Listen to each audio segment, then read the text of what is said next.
Well, Okay, cool. yes, Enjoy. I can go ahead and get started. Absolutely so.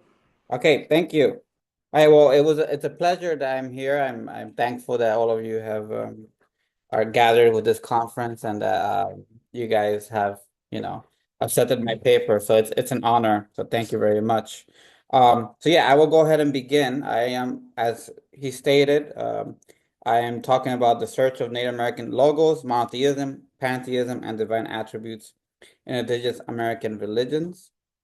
And here I want to share the introduction with all of you. So as I start, in the works of Heraclitus, he mentions a universal force called the Logos that permeates and governs all things that exist. The same word, Logos, is used by John the Apostle in John 1:1, where he states that in the beginning it was the Logos, and that the Logos was one with God. This same logo seems to relate to Tao, described by Lao Tzu, where it has the same divine function or attributes as the logos. Although both Western and Eastern philosophy have the name for this universal force, there seems to be little to no mention of the indigenous tribe from the Americas having similar concept of the logos or Tao or God. For this reason, this paper aims to investigate the philosophical connotation of Native American understanding of God and these particular tribes. In addition, I wish to investigate what this divine being consists of for Native Americans. In particular, is the Native American concept of God monotheistic, panentheistic, or both? If it is the former or the latter, what does that consist of for some Native American tribes? Does this paper has three So this paper has three components. A, how many American Native American tribes have their own form of logos, God understanding, that governs and permeates all existing things.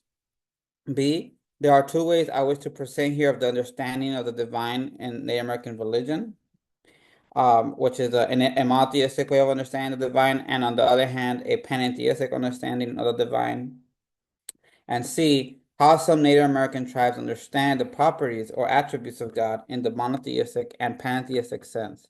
In this case, this paper wishes to lay the playing field in which both students and scholars can see the Native American contributions and discussions on Native American understanding of God. Now we can go ahead and start for the first section, which is the first section is the concept of God in Native American religion. So the particular Native American tribes that will be discussed in this section are the Aztecs, Toltecs, Nahua, Lakota, and Osage tribes, and maybe some other ones. Overall, each has their own unique understanding of the divine, the logos, and ceremonial way of being devoted to it. However, many of them share similar expressions of the divine and how the divine is present. For many of the tribes mentioned above, the supreme being or divine force represents a divine principle that fills and governs the cosmos, embodying both immanence and transcendence, a common subject discussed today. Though their God concept varies across tribes, it often serves as a source of creation, the sustainer of life, and the binding force uniting the cosmos or the universe. This section, the first section, will focus on the general similarity of these indigenous tribes. Understanding of the divine, where the divine has a sense of dualness, sense of duality, represented in nature as a transcendent force, energy, being, or spirit. So in this section, I will first begin discussing the general views of the Nahua, the Aztecs, and the Toltecs regarding the divine the divine being expressed in a dualistic sense. From there, once I finish discussing the Nahua, Aztecs, and Toltecs' understanding of the divine, I will then discuss how other North American tribes have a concept similar to that of the Nahua, Aztecs, and Toltecs regarding the divine being dualistic. So, as you can see in the PowerPoint 1.1, I have here Nahua Aztecs and the Toltecs, the Great Tio, Tloque, Nahuaque, and Omotle. The Nahua Aztecs and Toltecs are indigenous communities in central Mexico and North America. These three communities have various names for the high god or supreme divinity. The common title is Ometo, which also goes by Tio. Another name for Ometo is Tloctec Nahuaque, since both of these titles have attributed to the title or name the Lord of the close and near. The interesting part of the Ometlo for the Toltecs, Nahua, and Aztecs native is that this divine being has a common illustration of North American indigenous thoughts regarding the understanding of God, such as the divine having a dual component. In other words, this divine supreme being is God of duality. In fact, Ometuo or Tloctec Nahuaque is believed to live in a place called the place of duality, which is the realm of the gods. What this duality title consists of for these particular indigenous community is that the divine is expressed in nature in a dual relationship. For instance, we can see the existence or the manifestation of this duality in the title of mother and father, good and evil, up and below, and other clear indications that show a form of dualness. As stated, viewing the world through a dual lens is a common understanding through the lens of Mesoamerican religion, especially for Toltecs, Nahuas, and Aztecs. As Miguel León Portilla described regarding the religious belief of Mesoamerican indigenous tribes, duality is present everywhere. Lopez Austin also realizes this common theme between Mesoamerican tribes, stating, if you look at A, you can read along with me with the quotes. So, quote A, I quote, Mesoamerican thought was profoundly binary. Everything, including the gods, conceived of two types of substance, matter or essence. One of these two substances is light, the other is heavy. Light substance is divine, subtle, and imperceptible to humans under normal condition. Heavy substance is hard and perceptible to humans under normal conditions. Heavy and light substance are essentially different. Uncreated things such as the gods are composed entirely of light substance. Created things, human, trees, and insects, along with rocks, copal, and musical instruments, for example, are composed of mixture of heavy and light substances. The light substance making up created things gives them their spirit, while the heavy component gives them their covering, apparently as a corn husk covers the life-sustaining cord inside. This heavy covering links created things to decay, destruction, and death. End quote. This duality is also showcased in gender name that is given to Ometol. In particular, Ometol has two titles that express its duality.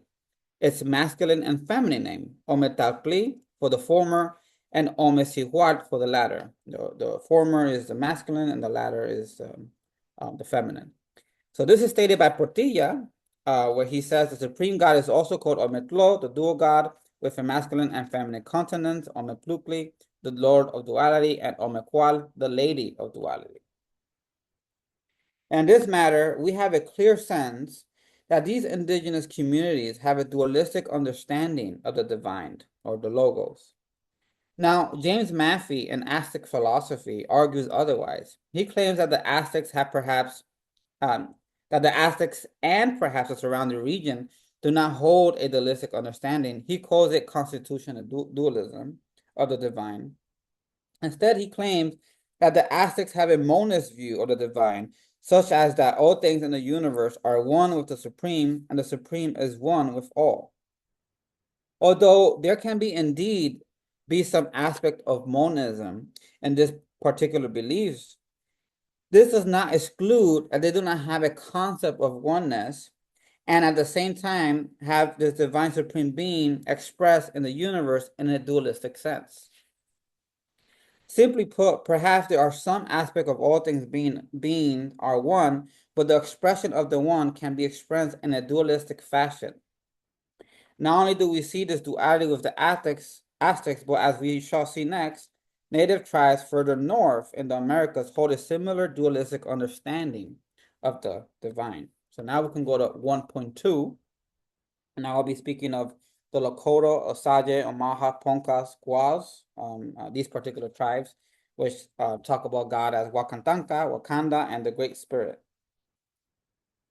So many Native American tribes believe that a spirit underlines all of creation, and this spirit has various names.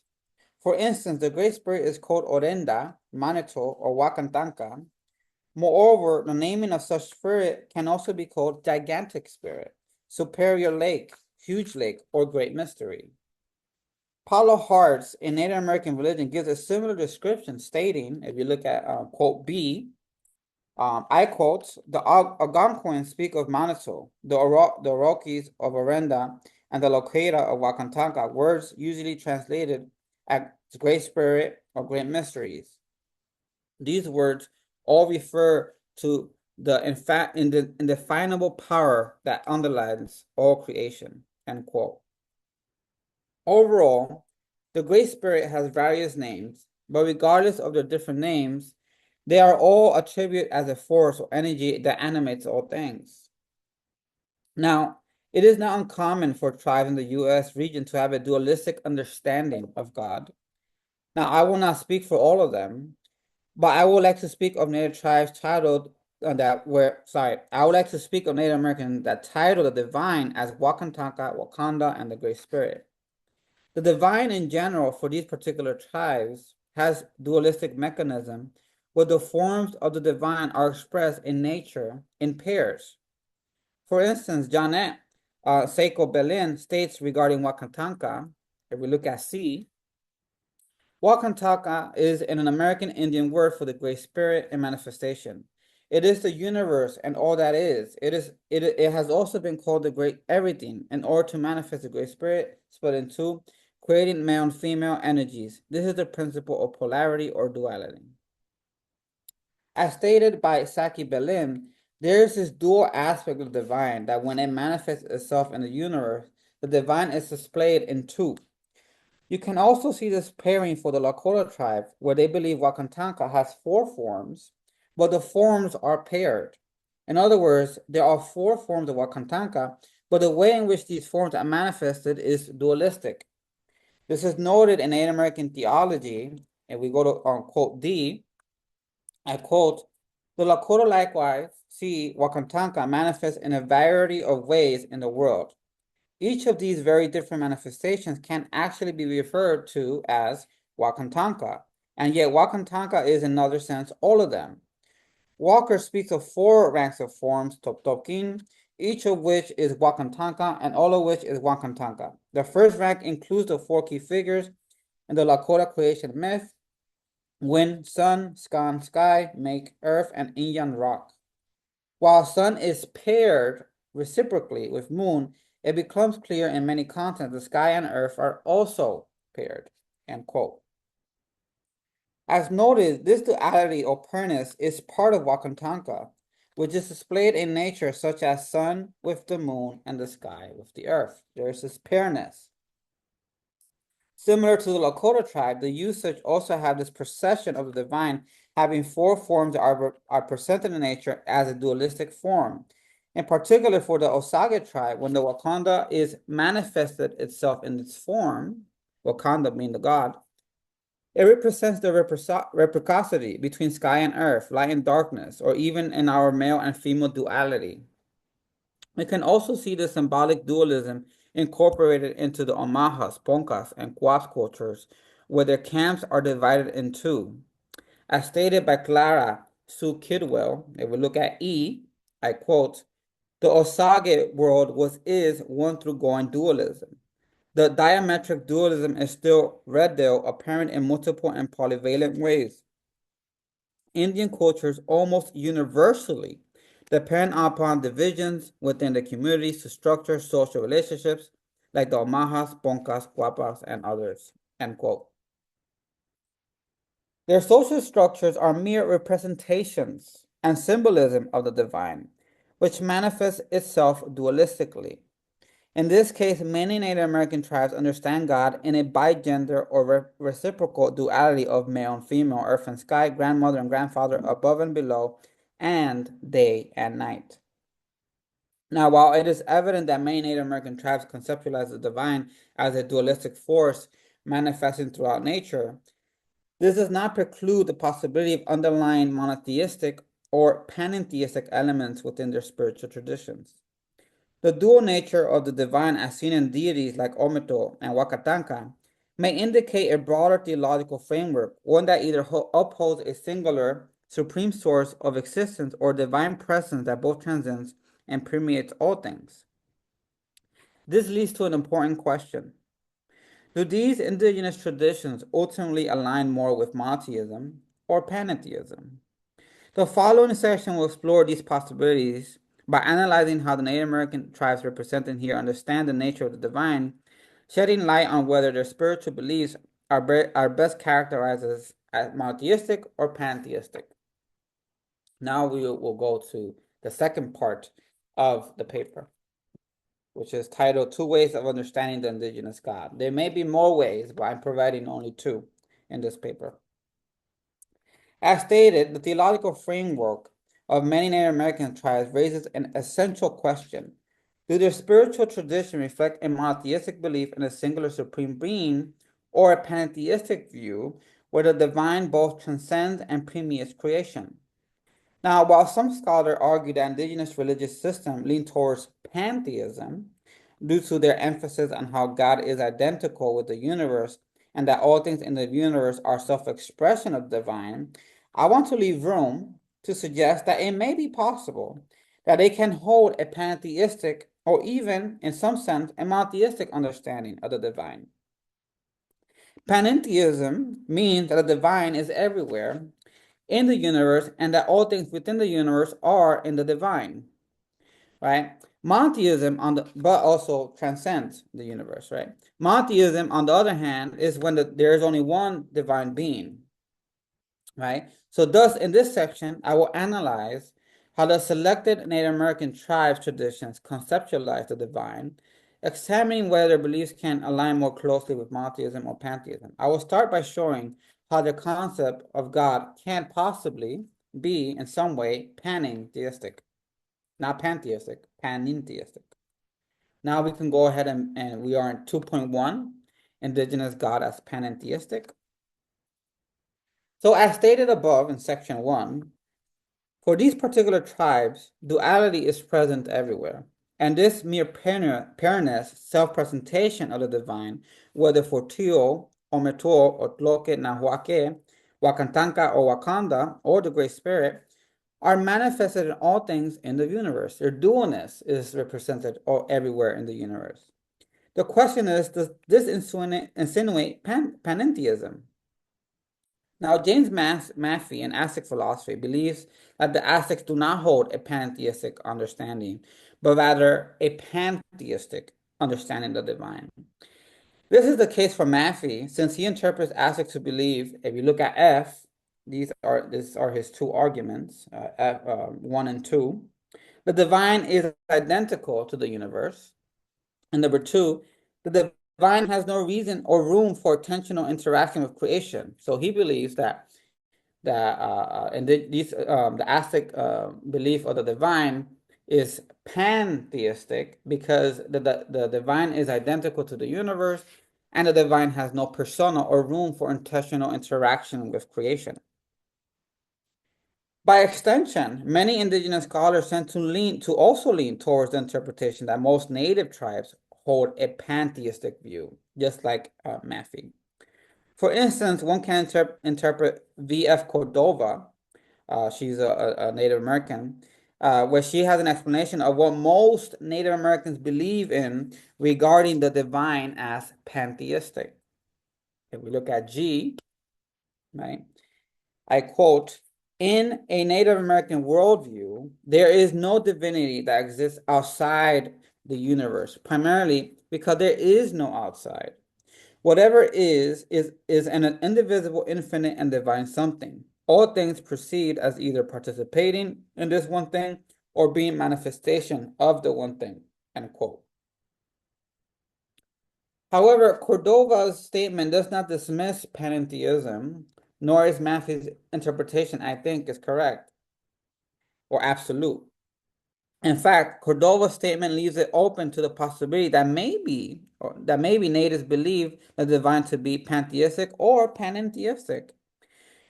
The difficulty in the meaning of outside for Cordova, the difficulty is the meaning of what Cordova means when she says outside. Nothing can be outside of the universe. Cordova is correct that there is no outside. But perhaps we can interpret Cordova to mean that the universe is a part of the divine in which it intertwines and has access to the entire wholeness, which is the divine.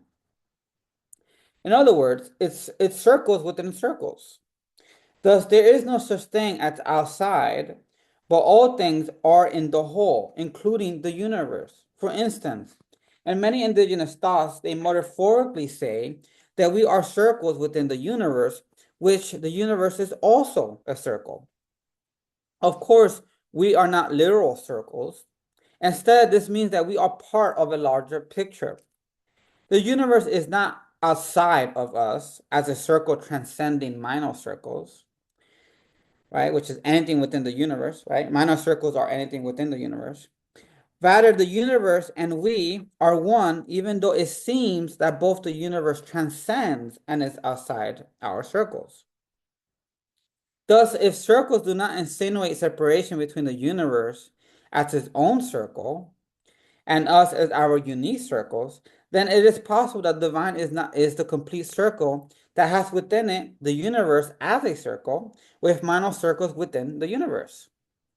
So I have a diagram here to show you guys. Now you can view God in this sense, right? There is no outside. It's just, and there is no sense of just like if everything within the universe, you look at the green dots.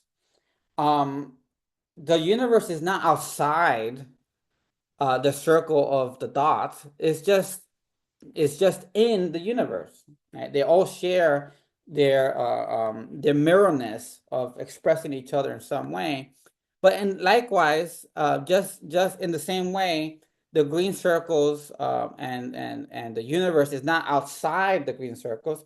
God is not in a sense outside the universe. It's just all one thing.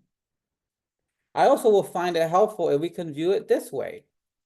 As in, most of the time we would consider it as closed in a panentheistic sense, but it might be beneficial to view panentheism this way, in a sense of everything within the universe, and then the universe is the black, and then God can have access towards the universe because he is, in a sense, transcending, but it's not in a sense of being outside, but it's overall everything is included in God, but also God is included in everything inside the universe and everything that is within us as well.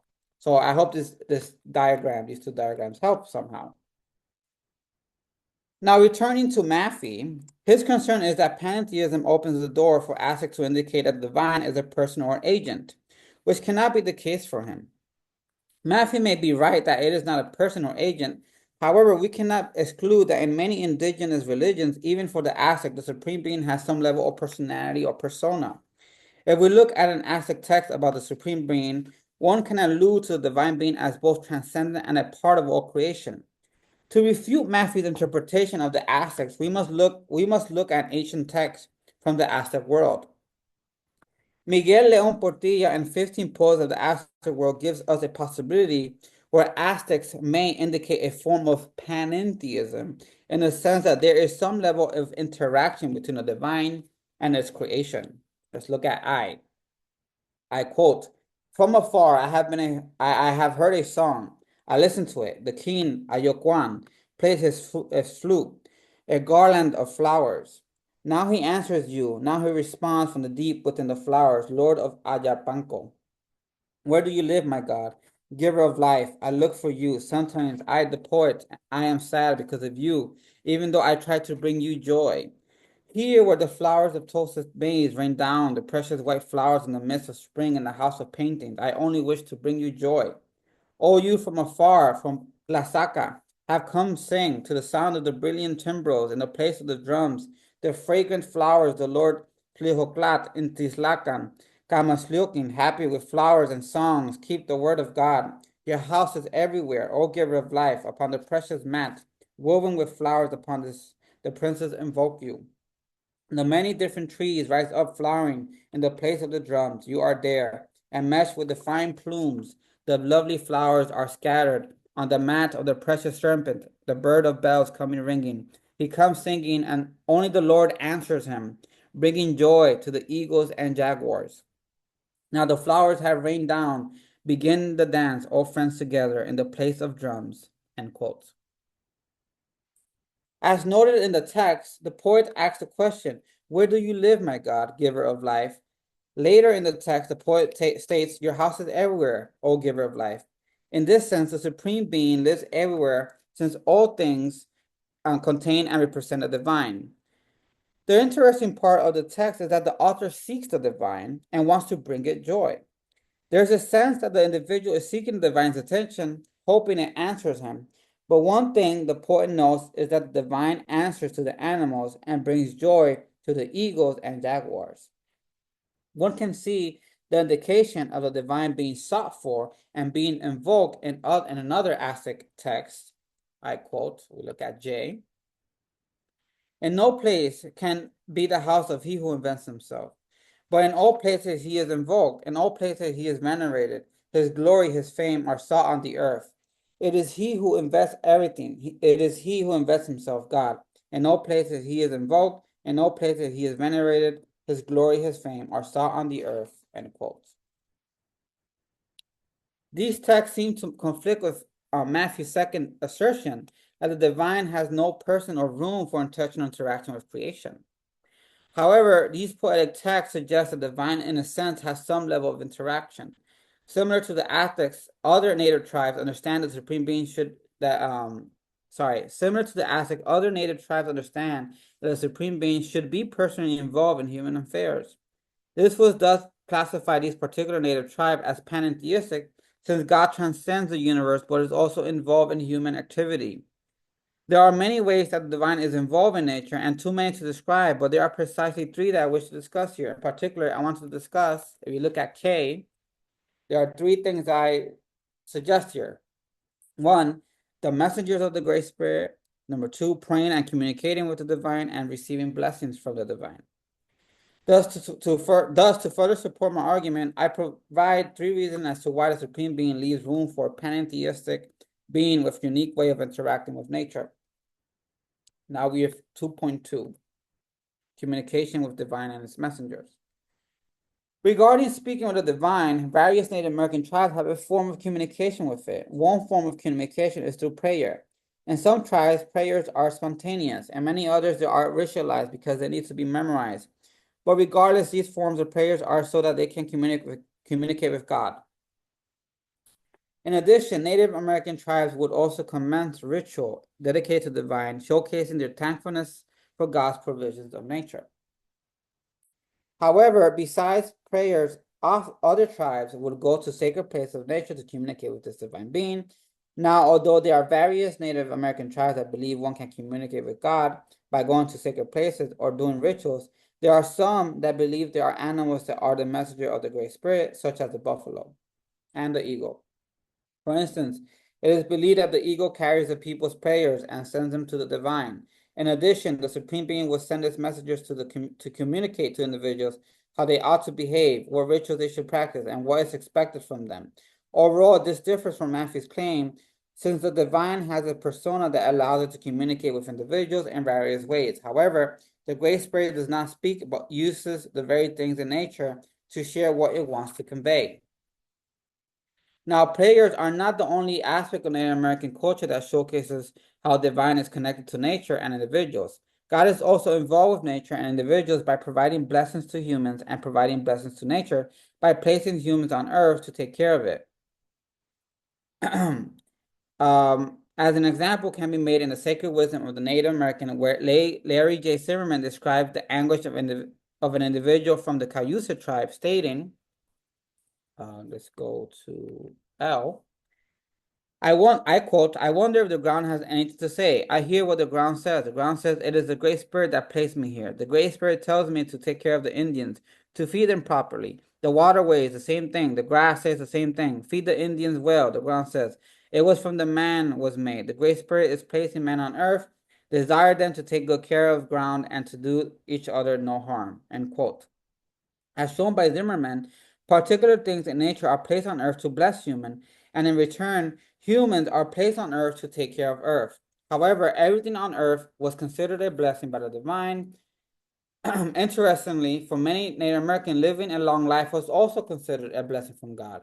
Not only was long life a blessing, but the provision of God of food was also a blessing from the divine. Now we can go to 2.3, indigenous God as monotheistic. Regarding monotheism, this is the most difficult one to defend, since it seems that no Native American community holds a monotheistic view of the divine. Nevertheless, if we dive deeper into this challenge, we may see some room here for indigenous monotheism.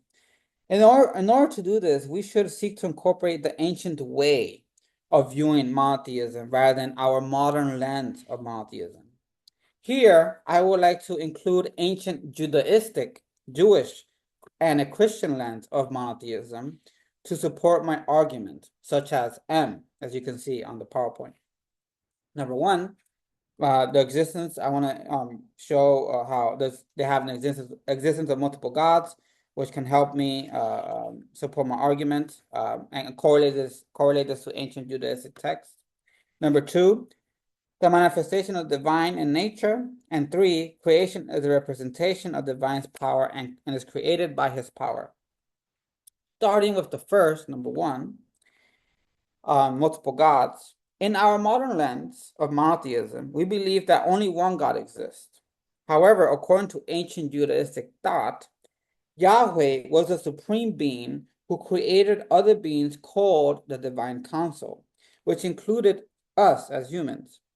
According to Judaistic thought, ancient thought, the divine council are Elohims, which is a word for God in the Hebrew language, which are image bearers of Yahweh. In this case, we have Yahweh, the supreme being who created lesser divine beings, who are image bearers of the supreme. This is not polytheism, since in polytheism there are multiple gods with their own respective divine powers that can overcome other divine beings. Rather, for ancient Judaistic monotheism, Yahweh is the only supreme being who has divine attributes, while the divine councils are just partaking in their image-bearing status as representative of the divine. In this matter, the divine council has no divine power. Thus, no Elohim, God, is like Yahweh, and Yahweh is the supreme of all Elohims, gods. This is stated in two texts by the ancient biblical scholar Michael Heiser in The Unseen Realm, as we know here in quote N, I quote, the usage of the term Elohim by biblical writers tell us very clearly that the term is not about set of attributes, even though when we see God, we think of a unique set of attributes. When a biblical writer wrote Elohim, he wasn't thinking that way. If we were, he would never have used the term Elohim to describe anything but Yahweh. And here's another quote.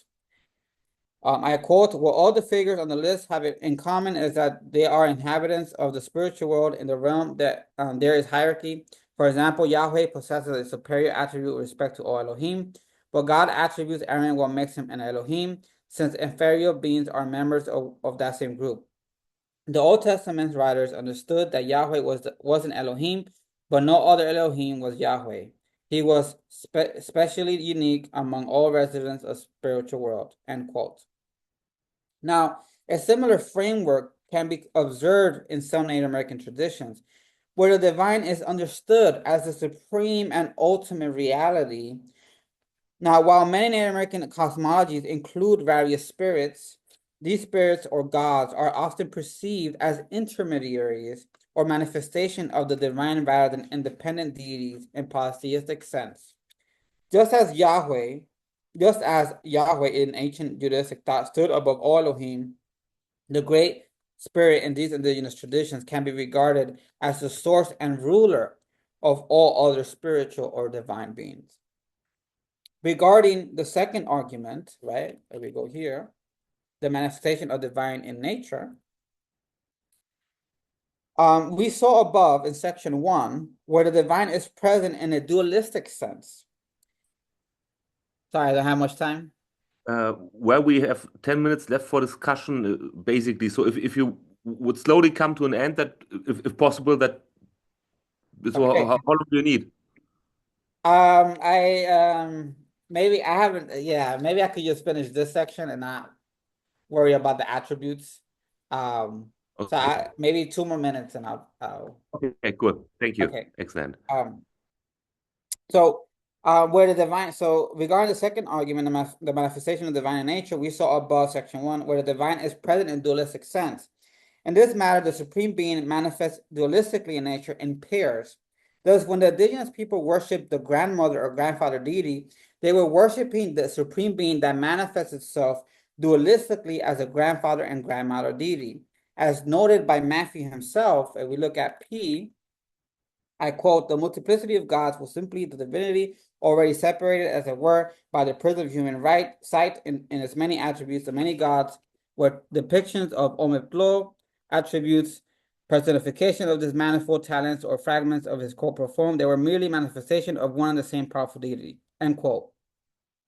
Although Matthew takes it as a pantheistic sense, this could apply in a monotheistic sense. For instance, the incarnate manifestation of Christ being the Son of God. Although this statement leans towards more of modalistic heresy or modalistic understanding of unorthodox Christianity, modalism being that God has different modes or faces acted on in nature, modalism believe in a monotheistic being. Nevertheless, we can also apply a Christian Orthodox understanding here, since Christ as the Logos manifested himself as the angel wrestling with Jacob and manifested himself incarnate as a human. This, of course, does not stop Christ from manifesting himself as a rock or bird if he so pleased. Similarly, we can understand the indigenous supreme being to manifest itself in various forms in a modalistic or unorthodox Christian sense.